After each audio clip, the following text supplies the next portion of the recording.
This is CMN. This is Canadian MGTOW. Having fun, and not giving a shit. By now you've no doubt heard about the Women's March that took place on January 21st. Aside from the usual hands-off my coveted abortion rights rhetoric, you would have expected such a march to be protesting all things anti-woman, such as female genital mutilation, child brides, forced marriage, honor killings, the way women are portrayed in the music industry, the 14.5% of Americans living below the poverty line, the 15 million children living in poverty in the US. Nope. None of those. This march had zero to do with equality of women. They kicked out a 13-year-old girl wearing a Trump hat. They also excluded a pro-life feminist group. Imagine that. Feminists excluding other feminists. On the flip side, they did invite CARE, which is the Council on American-Islamic Relations. Representing, stuff like Sharia law, where the penalty for being gay is death, and where committing adultery can be punished by stoning and in some cases death. Considering estimates range from 30 to 50% of all married people engaging in infidelity, these people marching might want to be concerned. There were no reports at all of women marching in front of the Saudi, United Arab Emirates, Afghani, or Iranian embassies.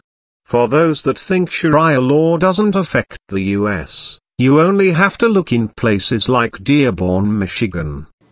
But the most horrifying aspect of everything that happened for me wasn't being thrown in jail. It's what we heard while we were there. While we were in the Dearborn jail, a police officer told Nabil and Paul, two of my friends who were arrested, that they agree with us. Not all police officers. He's saying there are some of us here who agree with you in exposing what's going on. And, Nabil pointed out that, hey, we're here in jail, what's going on, how can you agree with us, and so on. And he said, you don't have to tell me. I've gone into houses here in Dearborn where girls have been killed for having boyfriends, and the department keeps it quiet. I've never heard of any honor killings here in Dearborn. And yet, according to a police officer, it's happening, and they're making sure people don't know about it.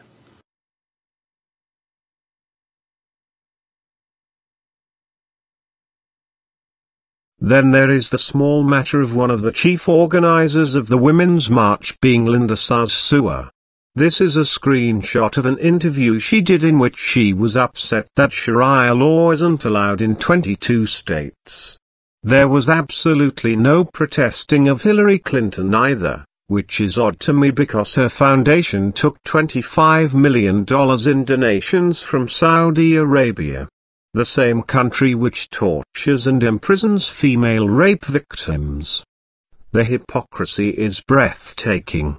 There were so many easy targets, but instead they just focused on Trump.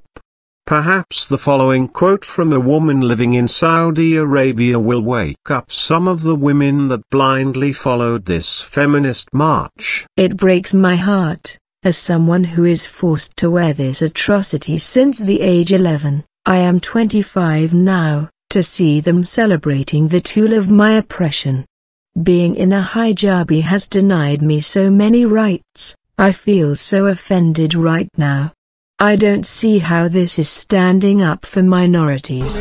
I am a minority. I am a full-grown woman who lives a submissive life because she can't afford to be independent, and has to do things she doesn't approve of so that she can have something to eat.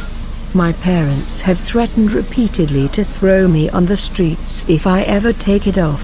Millions of girls are denied their basic rights because of the hijab mentality. Why aren't you standing up for them? These fucktards have failed me and every other girl in my situation. Fuck you and your principles. Feminism is not needed in America. Those feminists are just greedy, only looking for what benefits them, not equality. For those into conspiracy theories, The NY Times article showed how George Soros has ties to more than 50 partners of the Women's March. A special shout-out to this Canadian cuck who drove 14 hours with his girlfriend to take part in the Women's March. Imagine his disappointment when she says, "Not tonight, dear." I very much doubt they marched against our Prime Minister Trudeau, when he supported a segregated mosque here in Canada. Lastly, I end this with something that was totally overshadowed by the march. It was the same day as Squirrel Appreciation Day. How fitting with all those nutty feminists roaming around. I'm Canadian MGTOW, more news and my goddamn opinion later on this CMN station.